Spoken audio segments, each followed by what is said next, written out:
78, 79. Welcome to Bad Influence. This week we're looking at football games, and we've got some of the country's top players in the studio with us to give us their opinion on the megabyte matches. And that includes a preview of what could be the best Mega Drive football sim ever, FIFA International Soccer. Our main review is Lawnmower Man on the SNES. And Z comes face to Peeler with the smartest robot in the universe. But first, an item about a sadly neglected part of your game system: joysticks and joypads. Now, joysticks have been around for ages, but joypads are relatively new. They were launched in 1985. This one was the start of it all, the one that came with the NES. They both do basically the same thing. They let you control the game by sending signals to the console or computer that you're operating. The most common ones are called digital, and this is how they work. Now, don't try this yourself, because we found that if you take these apart, they're jolly hard to get back together again. This is the inside of a joystick, and as you can see, there are 4 switches here. And as you move the stick, left or right or up or down, it activates one of the switches. What about moving diagonally? Well, that's easy. If you move the stick diagonally, you can see that it activates 2 switches simultaneously, so the computer knows to move your sprite diagonally. Joypads work in exactly the same way. There are the 4 switches for up, down, left and right, although in the case of a joypad, there's no stick to move, just your thumb moving around on the D-pad. This joystick's completely different to Andy's. It's called an analog joystick, and it works with entirely different principles. But I'll leave myself cruising along there. I'll show you this one that's been taken apart. The bits to watch are these silver metal bits. Now, if I waggle the joystick around, remember how they move and where they move. This plate is normally up like this when the joystick's assembled. And if I take it down again, you'll see there's a black metal strip along here. And these silver bits rub along the black metal strip and register different voltages.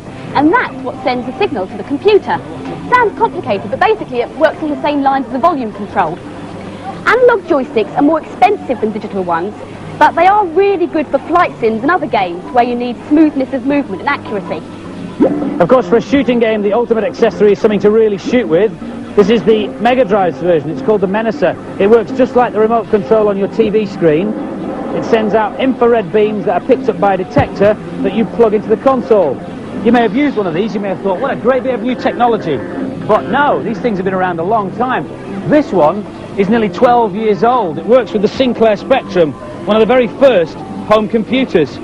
They're good fun to play with, and the technology's really neat, but I still don't think that anybody's come up with a decent game. And finally, squeak squeak, there's the mouse. They usually come with computers and are really good for thinking games, like ones that you have to move a pointer around the screen and click on various icons or little pictures at the side. Now, if I take the top off, you'll see how it works. It's quite simple, really. As I move the mouse around the table, you can see that grey ball in the middle is moving around and moving against these 2 black rollers at the side, like that. And that's how the computer knows what to do. And the controllers are getting more and more sophisticated. You can now get programmable joypads, like this one. These can store combinations of moves, so they're useful for beat-em-up games like Street Fighter 2. And flight sim joysticks are getting funky too.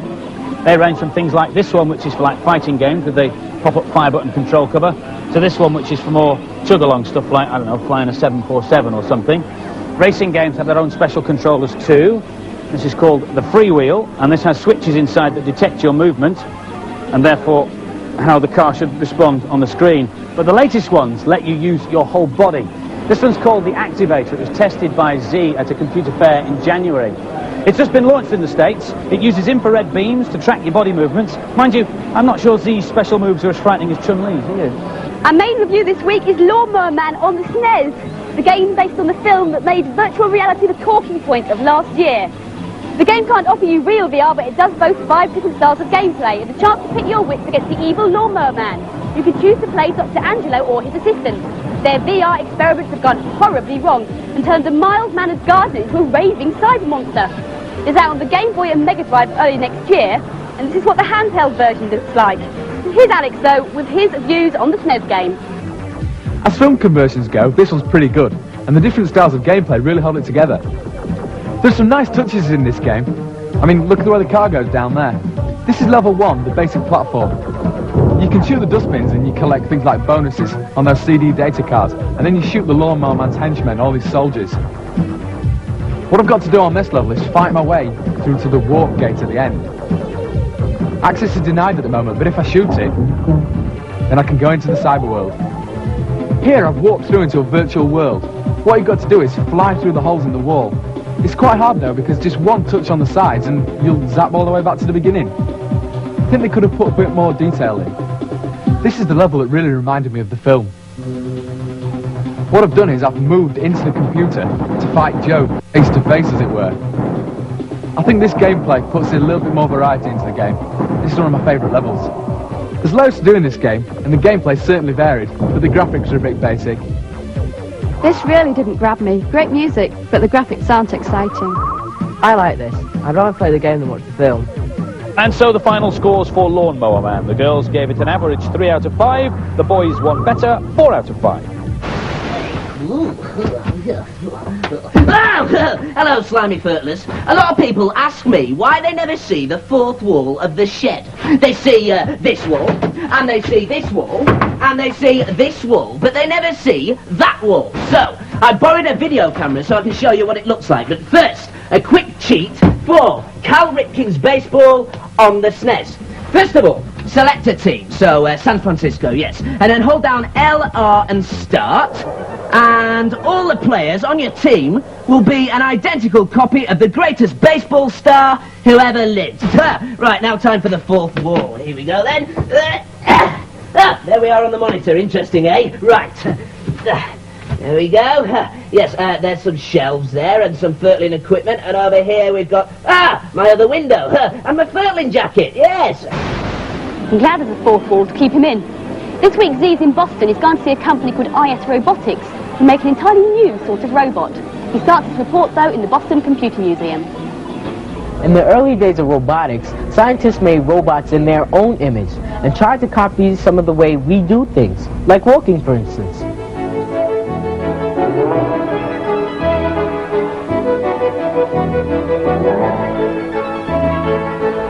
The second generation of machines was simpler and designed to do one or more simple tasks very well, with no attempt to make them intelligent. But there is still no machine that knows what a 6-year-old knows.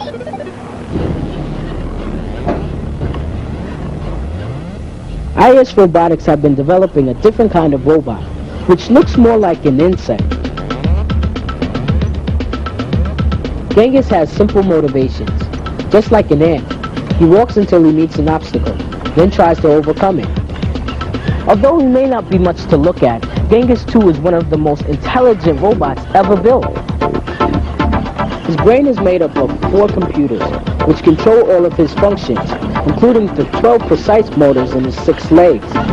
He knows where he is in his environment from a battery of sensors. He can pick up changes in the heat field to know where people and animals are. He has infrared sensors to pinpoint solid objects, and there are force sensors on his legs, which tell him when he's pushing hard against something. Not forgetting this, which tells him when he's on the level. But this is the clever bit. Because Genghis knows better than to keep making the same mistake, if he meets an obstacle, he is programmed to try and get out of trouble. If it senses obstacles within its antennas, it will reverse and go the other way. It can also sense objects with its legs. If a leg is stalled, on the next step it will lift its leg higher, so it's able to climb over a higher obstacle. Then if the leg is stalled more than twice in a row, it knows that the obstacle is too high to climb over, so it will reverse and try a different path.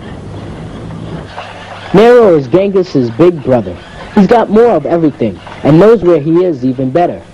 He knows if his feet are touching the ground or in the air, and exactly where in space they are. He carries this video camera and can pick up things with this manipulator system. So he goes a lot of places where either humans wouldn't want to go or couldn't get to at all. IS Robotics would like to create autonomous robotic systems that can do things that humans shouldn't be doing. For example, going in and inspecting the welds in nuclear power plants. This is one of the most inhospitable places in the solar system, the planet Venus. It's just the sort of place that needs robots, and that's why characters like Genghis 2 and Nero are the subject of so much research. In 10 years' time, you might have similar but much smaller robots in your own home to run around and clean up after you. At least that's the plan, and it gets my vote. Now for this week's news and... Another scoop for Bad Influence. Here are the first pickies of what will undoubtedly be the big release of '94. Eternal Champions on the Mega Drive promised to be more than a match for Street Fighter 2. The game features the 11 greatest fighters of all eternity who have one last chance to fight to regain the gift of life. Due out in February. Blow away winter's icy chill with the strangely named Malibu Bikini Volleyball for the Lynx. You choose from a range of sleek or hunky players. You can even hook up with another Lynx player for a head-to-head. It's out this month. There's a stunning new 3D game coming out for the CDI. Kether features detailed graphics as you fly through 5 ancient temples, testing your reflexes and speed. Each temple holds a different test. As you'd expect, this CD game boasts brilliant music and loads of speech to really set the scene. Hello again, slimy furtlers. To be brilliant at video games, you have to make sure that you eat the right kind of foodstuffs. I've done a lot of research into foods that help you play. For example, for stamina, to keep you going through 17 levels or more, eat sunflower seeds. For hand-eye coordination, you must eat at least once a day mung beans, but only those grown on the south side of the Acapulco Mountains. I discovered this little level cheat for Jungle Strike on the Mega Drive after eating diced Chinese beetroot. All you have to do is enter the password N4FHVRWT7FT, and then when you start the game, you'll be on level 9 and you'll have exactly 12 lives. And now, to achieve the maximum rate of fire, eat these. This is me without sprouts, like so. And this is me on sprout power.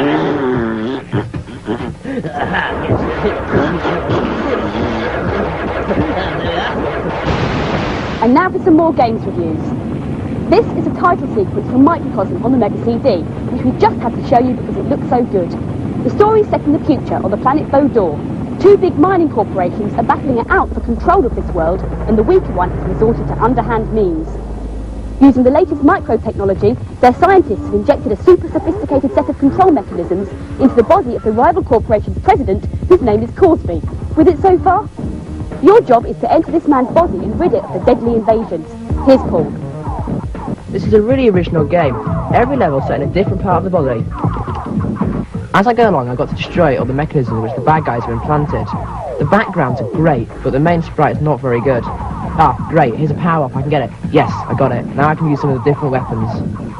To me, all the levels look the same. And you can't go the way you want to go. You have to follow the computer route. It's not the most challenging game I've played, but deserves 4 stars for great graphics and excellent gameplay. This is a really good idea and the graphics are brilliant. It really looks as if you're inside someone's body. A lot of thought and attention has gone into the graphics of this game. It looks fantastic and plays well too. And the scores for Microcosm, both the girls and the boys gave it a macro 4 out of 5. The Fidgets are 2 little mice called Frankie and Freddy who star in a new puzzle game for the Game Boy. They're trying to negotiate their way around a maze of sewers to reach their family. Here's Amanda. If you're a fan of puzzle games, you'll really enjoy this. If not, it'll drive you completely mad. You're playing against the clock and time's incredibly tight. You can't just sit around wondering what to do next. Frankie is the big mouse who can jump, but Freddy can't, so Frankie has to get blocks for Freddy to jump from. The aim of the game is to find cheese, and both mice have to end the level together. I did enjoy playing this, but the time limit was definitely too tight. It spoils what could be a very good game. This is a great puzzle game and you have to be really fast to get through the levels. There's no time to make any mistakes. The graphics are fantastic, and the game gives you a brilliant challenge. And the scores for Fidgets. The girls gave it an excellent 4 out of 5, but the boys only an average score, 3 out of 5. We're all big football fans here at Bad Influence. Yeah! So we decided to bring you our own league table of all the latest football games around. And we roped in some experts to help us check them out. First of all, Tony DeRigo, Leeds United and England player. You've been playing sensible soccer on the Mega Drive. What do you reckon? It's a good game. It's a big hit on the Amiga, this game, and I can see why. The passing is very accurate. You can really swerve the ball. Any bad points? Yes, the on-screen timer, there actually isn't one, so you don't know how long you've got left to score that all-important equaliser. Is it easy to get into? It is easy to get into. I've enjoyed it, apart from the small bit on the screen, but that's a winner. And what's your score? I'm 1-0 up. 1-0 up. Well, it's a game of 2 halves, you know. Andy. Brian Dean is one of the Leeds United strikers, so we've asked him to look at striker for us, which is on the SNES. Welcome, Brian. Andy. What do you think? It's quite a good game actually. It's very playable and there are quite a few options as well. Is it realistic? It's quite realistic. You know, you can, when you're taking shots, you can swerve the ball, so you know, it brings a little bit more fun into it. But your favourite is the five-a-side option, isn't it? That's right. There's an indoor option, five-a-side, which is very fast. You know, I really like that. Okay, so as far as strikers concerned, thumbs up for the five-a-side game. That's straight from the SNES. Definitely. Let's move on, because you've also been looking at the modestly titled Manchester United Premier League champions. On the Amiga, we shan't discuss football allegiance. Let's talk about the game. It's really two games in one, this, isn't it? That's right. Yeah, you've got the just gone. Well done. You've got the arcade version, and you've also got a management side of it. So what's the object of the management game? The object is to take your team from the bottom of the 4th division into the Premier League. Right. It's quite time consuming actually, but you know, if you've got an afternoon to yourself, it can be quite enjoyable. Okay, what about the actual football sim itself? The sprites are a little bit too blocky for me, you know, and also they're a little bit small. Seems quite quick though. Yeah, it is. Okay, thanks very much. Leeds full-back John Newton's been looking at the latest Game Boy footy game, Goal. What do you think of it? It's very hard to play, to be honest. You have difficulty to see the ball and the pitch because of the size of the screen. Why do they keep flicking to different views like That's that? when you kick the ball. A lot of the time it goes up in the air, and the angle of looking at the pitch changes, and it's really difficult to see where the ball's going to land. Now you're playing a two-player against Jonathan with this Game Link, and Jonathan's got his own cartridge. Yeah, that's right, yeah. Is that fun? Yeah, it's a lot better than playing against a computer. I've never scored against a computer. At least when you play against each other, you know, you've got a bit of a chance. Well, I'll give you a chance to play another footy game to get a go at scoring over on the SNES. This is virtual soccer. What did you think of this one? This was very good, really. The picture spins around when you have a throw-in or a corner, Right. and it is a good game. It's just quite difficult to get into at first. There are different viewpoints for the pitch as well, aren't there? That's right. At the beginning of the game, there's a lot of menus where you can change the referee and the weather. So what do you think overall? It's good. It's hard to get into because it's very fast. So I think you need a lot of practice at it. Yeah, and of course one benefit of this one is that you can use the multi-tap, which means that 4 people can play at once. Another multi-tap game is the one everybody's talking about at the moment, which is FIFA International Soccer. Tony and I are playing England against America just at the moment, but we need a couple more players to make up our full international squad, so we'll get the lads in. Now, to understand who's controlling which, I'll just explain. The player nearest the ball is given a colour, and we all have a different colour. I'm yellow. Tony, up to you. Right, I'm the red. I'm blue. And I'm purple. All right, the expert's opinion. Tony, what do you think of FIFA? It's a great game. The best I've played for sure. I mean, the graphics are superb, and this is where the goalkeeper has acrobatic saves. It's a winner, this one for sure. Pretty realistic, isn't it? It's very fast. It is. It's fast, and they can do everything. They can swerve the ball, and there's a lot of options in the game as well, which is good. Okay, of all the games you've played this afternoon, which has been your favourite? Tony, we'll start with Oh, no contest. This one's the winner, FIFA. Okay, Brian? Definitely this one. Definitely. John? Yeah, definitely FIFA. All right, well, lads, thanks very much indeed for coming in and playing the games for us and giving us the benefit of our expert opinions. So, thumbs up from the lads for FIFA International Soccer. But next week it goes under the spotlight of our panel and they give it a full review.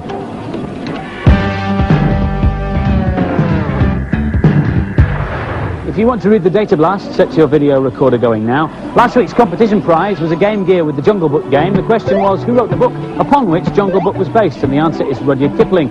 10 runners-up get T-shirts. Your names are going across the screen now. Well done. But the winner is Simon Towns from Durham. Congratulations. This week's competition prize is a Mega Drive and a copy of FIFA International Soccer. The question is, which team won the 1993 Women's Football Cup final?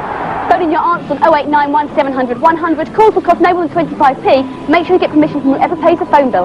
Lines will close at midnight on Monday. And remember, it's a game of two halves. Bye-bye. I'm over the moon. See ya.